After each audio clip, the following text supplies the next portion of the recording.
Yeah, it's a favorite boy once again right here, Ted Agua YouTube channel. This is the place that I get to bring to you various updates in the showbiz and stuff like that. So you gotta subscribe right now.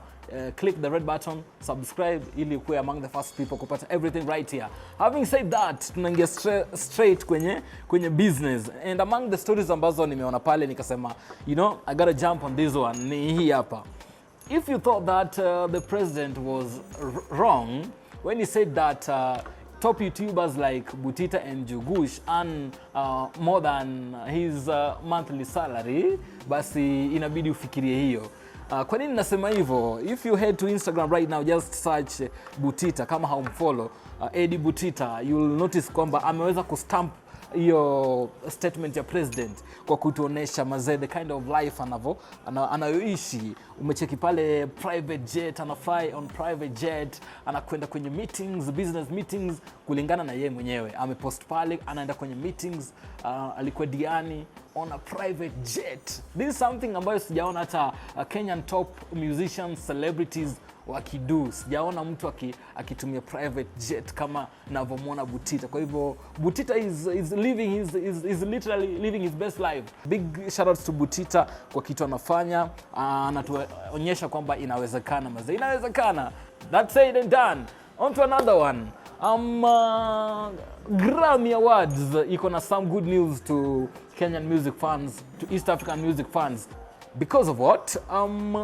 Juzi hapa tumepata good news kwamba Kenyan music genre na other genres za East African music zimekuwa incorporated, zimeongezwa kama categories kwenye awards za Grammy. That's the good news. Na genre yenyewe ni gani? Genge. Kwa hivyo genge imetambulika dunia mzima sasa hivi na Grammy kama a genre ya Kenyan music. Kwa hivyo I think hii inakuja na challenge.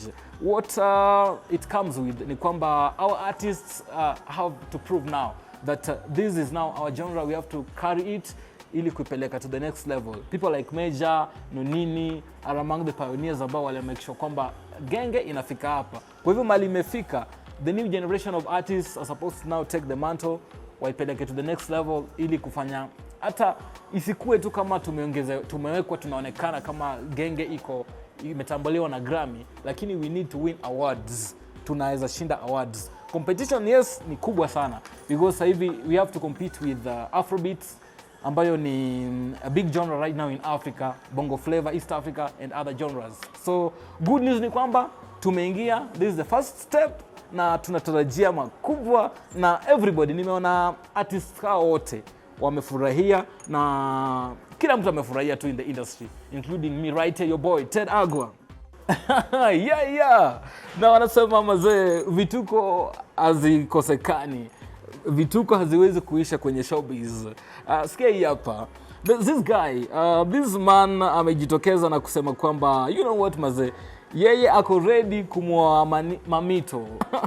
Na huyu jamaa alienda pale kwa streets akabeba placard kabisa akasema you know what Kenyans, my name is anaitwa somebody Jack if I'm not wrong, somebody Jack, na akasema kwamba is looking for Mammito, anataka kummarry, he wanna marry Mammito. Na Mammito amerespond pale, na hebu msikize huyu jamaa kwanza.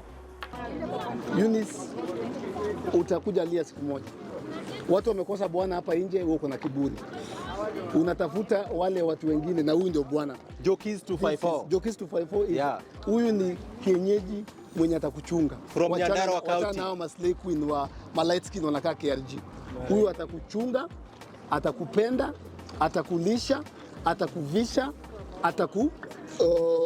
kuzalisha. Na niko na ng'ombe 200. Niko na ng'ombe 200. Nimetayarisha. Na nimeona kuna watu wanaongea vibaya sana kwa mtandao. Hao vijana walinipatia fare nikuje. Si haikumaanisha ati siko na pesa ya kukuja Nairobi. Ako na pesa. Niko na pesa, nimejipanga. Hizi ni nguo zangu ziko hapa. Sitarudi kila gopo kama sina Mammito hapa. Yeah, what's your take on that? Is it something serious ama ni tu vile tumezoea clout chasing hapa na pale? Is this guy genuine ama anatafuta clout? Anatafuta umaarufu? I don't know, lakini vitu kama hivi vimekuwa vikitokea sana na lazima tuishi nazo because it's the industry. Mwisho kabisa mazee, kuna some good news to content creators, online content creators, especially YouTubers, kutokana na ile proposal ambayo ilikuwa imesemekana ni 15% ya tax kwao ama kwa all content creators, YouTubers and all that, imekuwa slashed kutoka 15% mpaka 5%. At least kuna hiyo wamekuwa relieved a bit, which is good news. Kwa hivyo content creators out there mazee, sahi at least wana some sort of peace of mind, wanaweza endelea kutengeneza content zao bila kufikiria heavy taxation vile ilikuwa imesemekana. Kwa hivyo big shout outs to kila mtu ambaye alipushia agenda akafanikisha, serikali ikasikiza, of course the president akasikiza, na sasa hivi tunaona kila kitu iko fresh. Na among the people ambao waliteta sana ni mtu kama Mulamwa. I don't know kama uliona hiyo clip ya Mulamwa. Kitu ya kwanza 15% kwa content creators ni mingi sana. Plus content creators wasanii hatufiki hata 100. So hata ukitax sioni kama kuna difference ambayo italeta. Kwa hao 100 wenye tunalipwa hata hatufiki 20. Wenye tunalipwa vizuri hatufiki 20. So mimi ningependa serikali badala ya kufikiria kututax, wafikirie vile tutaongeza avenues. Watusaidie kumonetize Facebook, tusaidie kumonetize Instagram, hizi ma TikTok tunapata millions of views for free. Tusaidie pale YouTube tupate CPM yetu pia ifanye nini? Ipande. Ndio wakati una tax at least uko na mahali pazuri pa kukata nyama. Punguza cameras, ma price za cameras, tax za ma cameras hizo punguza, ma stand, hizi ma vitu za production tupunguzie ndio zikuwe easy for us to access. Na pia utukubalie kushoot kila mahali.